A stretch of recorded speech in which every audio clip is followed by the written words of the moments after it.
अस्सलाम वालेकुम नाज़रीन, मैं हूं आसिफ जट। मेरी ये वीडियो मैं गुजारिश करूंगा बच्चे, नौजवान, बूढ़े सब सुनिएगा और अपना कमेंट लाजमी कीजिएगा। मुझे बताइएगा आप क्या सोचते हैं। जो मैं कह रहा हूं इससे इत्तेफाक करते हैं, इख्तलाफ रखते हैं। आजकल जब भी हम अपनी मोबाइल स्क्रीन ऑन करते हैं और ब्राउजिंग शुरू करते हैं, कोई भी प्लेटफॉर्म हो, यूट्यूब खोल लें, टिकटॉक खोल लें, इंस्टाग्राम खोल लें, फेसबुक खोल लें, आप जब ब्राउजिंग स्टार्ट करते हैं तो ये आता है आपके सामने।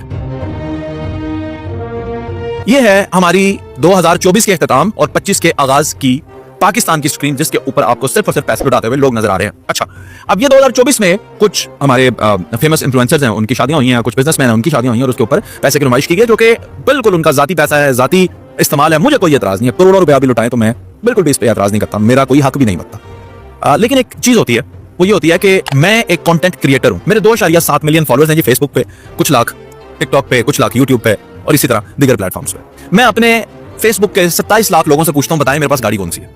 तो मेरा ख्याल है 27 लाख में से 25 लाख लोगों को तो ये पता ही नहीं होगा मेरे पास गाड़ी कौन सी है, क्योंकि मैंने कभी इस चीज को दिखाया ही नहीं है। मेरे इन तमाम लोगों से ये भी पूछता हूं, बताएं कि मेरा घर कहां पे है, कैसा है, लग्जरी है या सादा है या क्या है। तो 25-26 लाख लोगों को पता ही नहीं होगा कि किराए के घर पे रहता है, कैसे घर में रहता है, कुछ पता नहीं होगा। अब ये सारी मालूमात आप लोगों को इसलिए नहीं पता क्योंकि मैं नहीं चाहता कि मुझे देखकर लोग ये नतीजा अखज़ करें कि ये जो कंटेंट क्रिएटर्स होते हैं इनके पास इतना पैसा होता है कि ये लोग ये आसाइशें ले लेते हैं, तो चले हम भी ये करते हैं। मैं अपने हर इंटरव्यू में भी यही कहता हूं, भाई हमें देखकर ये काम ना करें।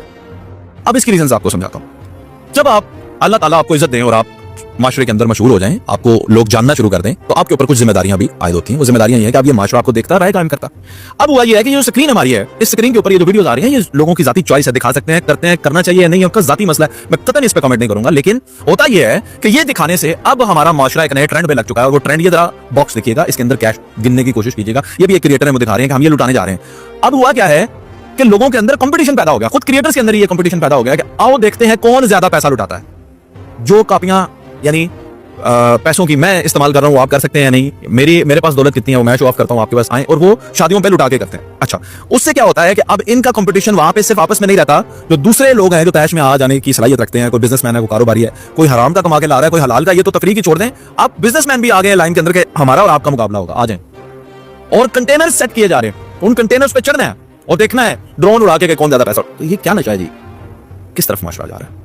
मैं हुकूमत पाकिस्तान से भी ये पूछना चाहता हूँ कि पीका एक्ट जो है वो 2025 भी आ चुका है, पहले भी पीका एक्ट आया था, और भी कानून में जो है वो तरमीम चल रही है। वो सारी बातें जो कौम के लिए बहुत बेहतर है करने की कोशिश की जा रही है। ये सोच हमारे अंदर कब आएगी कि हमने ये भी सजेस्ट करना है कि क्या कंटेंट जो है हमारे मुल्क में देखा जाएगा या नहीं देखा जाएगा। आपने ये देखा कि ट्रंप ने प्रेसिडेंट की कुर्सी संभाली, उससे पहले टिकटॉक बंद हो गया। वो जो टिकटॉक बंद किया गया वो इसलिए नहीं किया गया कि टिकटॉक जो है वहां पे फहश चीजें दिखाता था, ऐसा नहीं था।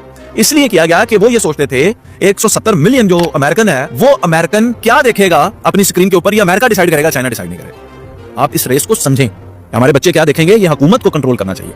यानी ऐसे क्रिएटर्स को मैं ये नहीं कह रहा कि इन पे सख्तियां, इनको पकड़ के जेल में डालें, कतन नहीं, लेकिन मैं ये कह रहा हूं कि रेगुलेट इस तरह से किया जाए कि आप कंटेंट भी आपका अब मैनेज होना चाहिए कि भाई क्या है जो कौम को देखना है, क्या है जो कौम को नहीं देखना। उसमें जाहिर है हम भी उसी साथ में आएंगे, हमारे ऊपर भी 1000 किस्म की पाबंदियां लगेंगी और हम बर्दाश्त करने के लिए तैयार। लेकिन खुदा रहा कौम को जिस तरफ लगाया जा रहा है अनइंटेंशनली, मैं ये भी जानता हूं कि ये जितने भी लोग हैं इनका मकसद ये नहीं है कि बच्चों को दबा करना है हमने, लेकिन मैं इनसे गुजारिश करना चाहता हूं, ये जितने भी टॉप के इन्फ्लुएंसर्स हैं, खास करके जो पैसे की इस नुमाइश में या इस तरह से वो मशहूर हैं, मैं उनसे ये दरखास्त करना चाहूंगा कि क्यों ना हम अपना माजी झांकें। मैं भी, आप भी, हम सब, हम क्या थे, हमें अल्लाह ने कैसे इज्जत दी और जितनी इज्जत उसने हमें दी है, क्या हम उस रिस्क की कदर कर रहे हैं? अगर नहीं कर रहे दुआएं करते हैं। इन पैसों से अगर आपकी क्रिएटिविटी बनती है और आपको ये लगता है कि लोग व्यूज हमें आएंगे, ये पैसा फेंकते हुए देख के हमें व्यूज आएंगे, तो मैं आपको लिख कर देने के लिए तैयार हूं। इतने पैसों से आप बच्चियों की शादियां करवाएं, लोग इससे ज्यादा देखेंगे आपको। इतने पैसों से आर्टिफिशियल लिम्स खरीदें, लोगों के लगवाएं जिसके बाजू नहीं है, टांगे नहीं है। इतने पैसों के लोगों छोटे छोटे घर बनाए। हदीका कियानी ने लोगों पे पैसा नहीं लुटाया, हदीका कियानी ने लोगों को सैलाब खान को घर बना कर दिए। आप सबसे ज्यादा फैन फॉलोइंग हदीका कियानी की, और लोग क्या रुतबा देते हैं उन्हें, ये देखें। इज्जत कमाने का वक्त है दोस्तों, अगर अल्लाह ने आपको पैसा दिया, आए उसे अच्छे कामों में इस्तेमाल करता है। क्या लुटा कर करेंगे, क्या बर्बाद करके करेंगे। तो मेरी एक सजेशन है जी, मैं दोस्तों से, बुजुर्गों से, बहनों भाइयों से दरख्वास्त करता हूं, कमेंट करें, मुझे बताएं कि मैं ठीक बात कह रहा हूं या गलत कह रहा हूं। अगर मैं गलत कह रहा हूं तो भी मुझे समझाएं, मेरे अंदर गुंजाइश है कि मैं आपकी बात सुन सकूं। मैं ठीक कह रहा हूं तो इस पैगाम को आगे पहुंचाएं। शुक्रिया।